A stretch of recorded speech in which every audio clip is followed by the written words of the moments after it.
let's talk about biological nitrogen fixation in a bit detail. So, the process of fixing the atmospheric nitrogen into usable inorganic nitrogenous compound formed by living organism, it is referred as biological nitrogen fixation. The enzyme nitrogenase, which is capable of nitrogen reduction, it is present in the prokaryotes. Such microbes, they are referred as N2 fixers. So the bacteria may be free living, that is asymbiotic, or symbiotic. Symbiotic means it is attached with some other organism. Both of them are benefited from each other. Free living bacteria, what are those? Azotobacter, Beijonica, both aerobic, and Bacillus, Lesbia, and Clostridium. All these are anaerobic. Free living nitrogen fixation, cyanobacteria. Many free-living blue-green algae or the cyanobacteria perform the nitrogen fixation. For example, Anabaena nostoc, Calothrix, Lembia, Olorsia, Cylindrospermum, Trichospermium. These all are the examples. Cyanobacteria are mainly responsible for maintaining the fertility and the productivity of the rice field. For example, nostoc, Anabaena, Cylindrospermium are active in the sugarcane and the maize field. Talking about the symbiotic nitrogen fixing cyanobacteria, Anabaena and nostoc species are common symbiotants in the lichens. Anthracellus, Azolla, and Cycas roots are other symbiotants.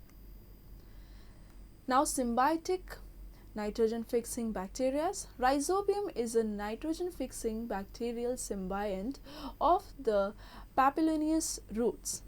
Sesbania rorastra has rhizobium in the root nodules and aerorhizobium in the stem nodules. Frankia, it is a symbiont in the root nodules of several non-legume plants like the Casuarina, that is Australian pine. Now, among all these examples that we have studied, the most prominent among them is the legume bacteria relationship. The species of rod-shaped rhizobium has such a relationship with the roots of several legumes such as alfalfa, sweet clover, sweet pea, lentils, garden pea, broad beans, clover beans, and etc. The most common association on the roots is as nodules. So what are these nodules? These are small outgrowths on the roots.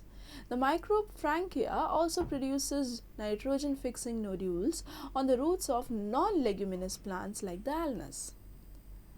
Now, these nodules act as a site for the nitrogen fixation. It contains the leg hemoglobin, that is a pink pigment, and the enzyme nitrogenase. And this enzyme nitrogenase, it is basically a molybdenum iron protein.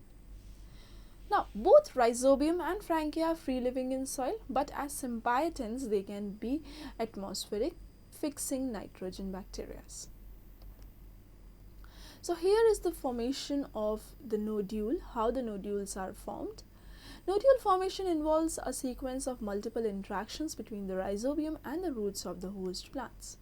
Principal stages in the nodule formation are summarized. What are those?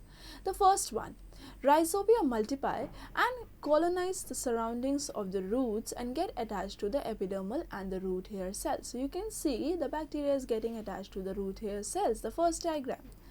Next is the root hair of the legume plants come in contact with the rhizobium. Its curves get deformed by the chemical substance secreted by the bacteria and result in the nodule formation. So you can see the bacteria which is there, it is getting attached to the hook, or it can be attached to the root hair, and then it is getting deformed, it is getting curved. Okay, so this is the second step. Third is the rhizobia enter the root hair by invading the root tissue and reproduces in the cortex region. So it is entering the infection thread containing the bacteria, it is entering through the root tissues and it is getting till the cortex region, and here in the cortex region actual cell division takes place.